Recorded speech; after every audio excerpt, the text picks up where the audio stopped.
வற்றாத ஜீவநதி என அழைக்கப்படும் தாமிரபரணி ஆறு நெல்லை மாவட்டம் பாபநாசத்தில் தோன்றி தூத்துக்குடி அருகே கடலில் கலக்கிறது. நெல்லை, தூத்துக்குடி, விருதுநகர், கன்னியாகுமரி மாவட்ட மக்களின் குடிநீர் தேவையை பூர்த்தி செய்வதோடு விவசாயத்திற்கும் பயன்பட்டு வருகிறது. இந்நிலையில் கழிவுநீர் நிரம்பி காணப்படும் தாமிரபரணி ஆற்றை நெல்லை மாவட்டத்தில் சுத்தப்படுத்த நடவடிக்கை எடுக்கப்படும் என ஆட்சியர் சந்தீப் தந்தூர் தெரிவித்திருந்தார்.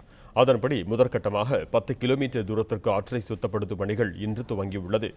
நெல்லையில் 22 இடங்களில் நடைபெற்று வரும் தூய்மை பணிகளில் பள்ளி, கல்லூரிகளைச் சேர்ந்த 2500க்கும் மேற்பட்ட மாணவ மாணவிகள் பங்கேற்றிருக்கிறார்கள்.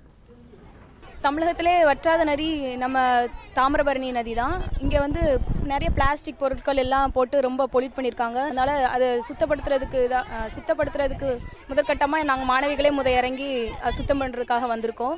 வெறும் ஸ்டூடெண்ட்ஸ் மட்டும் இல்லாமல் மக்களும் இதுக்காக ஒத்துழைச்சா ரொம்ப நல்லாயிருக்கும். ஆற்றில் உள்ள குப்பைகளை அகற்றுதல், ஆற்றின் கரையோரங்களை சீரமைத்தல், பிளாஸ்டிக் கழிவுகளை அப்புறப்படுத்துதல் உள்ளிட்ட பணிகளில் மாணவ மாணவிகள் ஈடுபட்டிருக்கிறார்கள். இன்று மட்டும் 4 கிலோமீட்டர் முதல் 8 கிலோமீட்டர் தூரம் வரை சுத்தப்படுத்தும் பணிகள் நடைபெற உள்ளன. தாமிரபரணி ஆற்றின் தூய்மை பணிகளில் ஈடுபடும் மாணவ மாணவிகளை ஊக்கப்படுத்தும் வகையில் பாராட்டு சான்றிதழ் அளிக்கப்பட உள்ளது. திருநெல்வேலி மாவட்டத்தில் இருக்கிற 10 கிலோமீட்டர் தாமிரபரணி லென்த் கம்ப்ளீட்டாக நம்ம சுத்தப்படுத்தணும். அது சுத்தப்படுத்துறதுக்கு மக்கள் எல்லாருமே இன்வால்வ் பண்ணி, கம்யூனிட்டிக்கு இன்வால்வ் பண்ணி, ஸ்டூடெண்ட்ஸ்க்கு இன்வால்வ் பண்ணி, ஆல் பீப்புளுக்கு இன்வால்வ் பண்ணி, ஆல் ஸ்டேக் ஹோல்டர்ஸ்க்கு இன்வால்வ் பண்ணி க்ளீன் பண்ண வைக்கிறது தான் இதோட நோக்கம்.